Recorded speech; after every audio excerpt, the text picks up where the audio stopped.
All right, hi everybody. Jason here. I'm with Linda Saunders, one of our second years who just went on an awesome trip. So I just wanted to interview her, get a little bit of her experience. She had a nice hiking trip she's going to tell us about. Yes, trekking many miles. Yeah, where were you? I went to Nepal, to the Himalayas to trek to Mount Everest. Very It cool. was a trip associated with the Wilderness Medical Society, and so there were lectures, and it was sort of an elective that I ended up doing. Nice. And you were able to do that kind of through Temple, right? As kind of an educational. Right. So the nice thing about our schedule here at Temple is that it gives you a month of elective time mixed in with vacation to use kind of how you want to. And so there's a little bit more flexibility to go away or to do an elective that's further away maybe than something just in Philadelphia or Definitely further away on even this one. within the U.S. Yeah. Yeah, cool. So tell us about your experience. Okay, so basically we had a group of 17 individuals that were on the trek with me. 2 of them were physicians from the University of Chicago who kind of volunteered their time to be the lecturers on the trip. Oh, cool. And then there were a range of physicians, physician's assistants, nurses that were also on the trip with us. So everyone was pretty much involved in medicine in one way or another. Okay. And the range of abilities were kind of extensive from just your basic, hiker, trekker, to a couple of guys that were Ironmans, and so there was a range of abilities, but everyone was in pretty good shape, thankfully.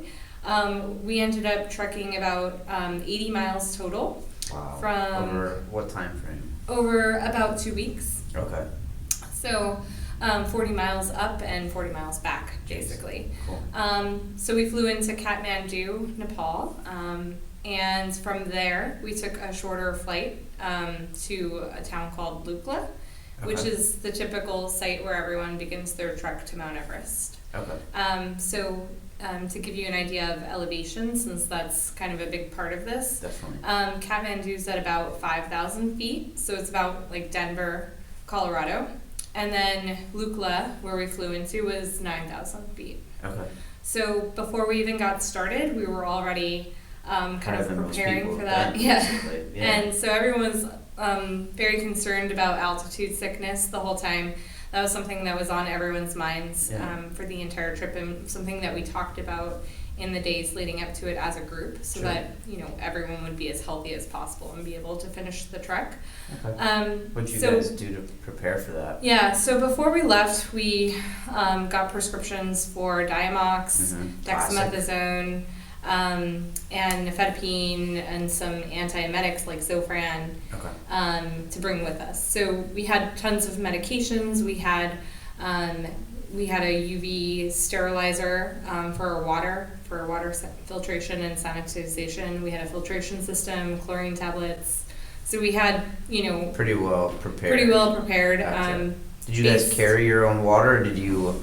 So we got water along the way. Yeah. You really, because it's so long of a trek, and so there are tea houses set up along the trek, and then you kind of sanitize your water from that. As you go. Okay. But it was like a morning ritual, basically. Yeah. It was kind of funny. It was like you wake up in the morning, you go to breakfast, you get 2 Nalgene's full of water, and you it's start like your morning coffee, but and you like UV pen that right away. Gotcha. And then sometimes you look at it and you're like, that still looks pretty dirty, and then you filter it as well. Okay. Gotcha. But the UV pen works really well. The batteries have to be warm, so when you get up to higher elevations, that was a concern. Yeah.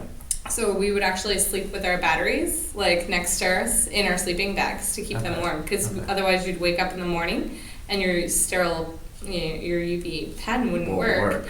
And then and then you're kind of stuck, or you have to use chlorine tablets. And the problem is chlorine tablets take 4 hours to work. Gotcha. So the water has to sit, and then you start trekking and you have no water to drink. Right. So actually Jeremy my husband came up with a saying, which was batteries aren't dead until they're warm and dead, like people. Like people, right? Yeah. Nice. Good. But that was kind of a daily thing that we kind of dealt with. Mm-hmm. And then before we even got started on the hike, about a day and a half before we started hiking, we started taking acetazolamide or Diamox. Okay. Just to kind of help prepare, like start the bicarb diuresis to help us, help our respiratory rate increase so that we were metabolic hyperventilating. acidosis, right? So you hyperventilate. Okay. So that we were already kind of breathing faster when we got to 9,000 feet. And it's just something that we were kind of constantly aware of, like, oh my God, am I breathing fast? Like, am I short of breath?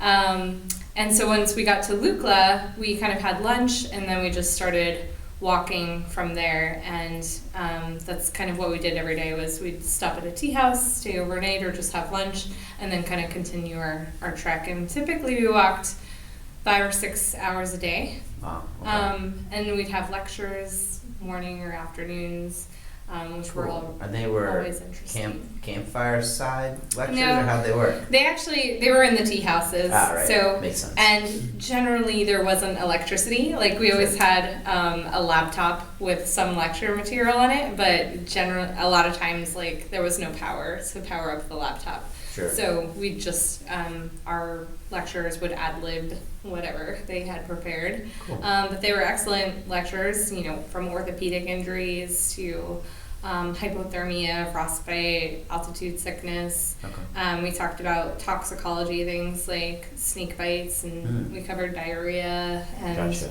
All everything. the environmental aspects Yes. of EM. Exactly. Cool. So it was really cool.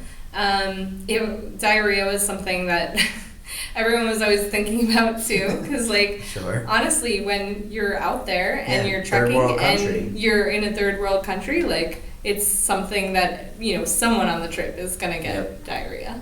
Okay. And so it was funny when we started our trek. Within 30 minutes of the trek, we had just eaten lunch, and one of our fellow travelers had diarrhea within 30 minutes. Nice. He was like, "What? I just started walking."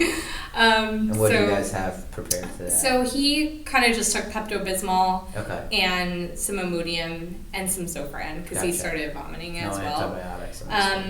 Yeah, we figured it was probably viral or a toxin related Because because of it the was speed. so quick Sure. of an onset. Okay. And then actually Jeremy and I ended up getting our own GI illness 2 days later than that. Okay. And we kind of did the same thing, Pepto, Zofran, and then it kind of was over within 24 hours, which was a good thing because, dehydration is an issue that you're going to have to deal with, and it's hard to maintain your water intake, and it's also really hard to have diarrhea in the wilderness. Yeah, fair enough. You don't think of the logistics, It's just but they're logistically there. difficult. Hiking for 5 hours, you can't stop every Yeah. 15 minutes. Yes, Right. you'll never get anywhere. Right, fair enough. So I think everyone was pretty fortunate that the way their timing worked out, that they were pretty much having their sickness on their rest days, and then on the days when we were hiking, everyone was fairly healthy, which was good. But Tell us more about we all that, tried to be though. very careful.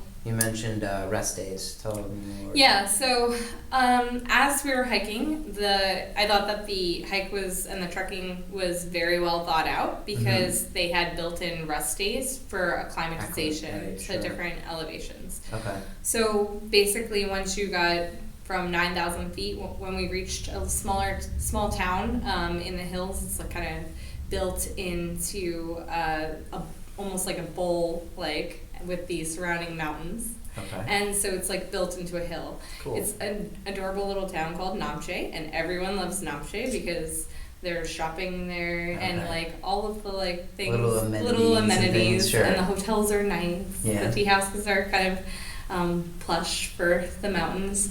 And when we arrived there, you're already at 11,500 feet. Okay. So then we had a rest day to kind of acclimatize and to sleep at that elevation. Because with altitude sickness, a big part of acclimatization is actually sleeping at lower elevations. Okay. So we kind of slept there for an A, acclimatized, and then continued our climbs the next day. So And it's 24 hours at each acclimatization standpoint. yeah, for the most part, until we kind of got to the top. The way the trek is built, you kind of, when you get to 16,000, you're kind of quickly going up to 17, but then you're descending the next day anyway. Gotcha. So that's kind of built in so that when you're reaching the higher elevations, you go faster, but you also descend within a day or so. Gotcha. Okay.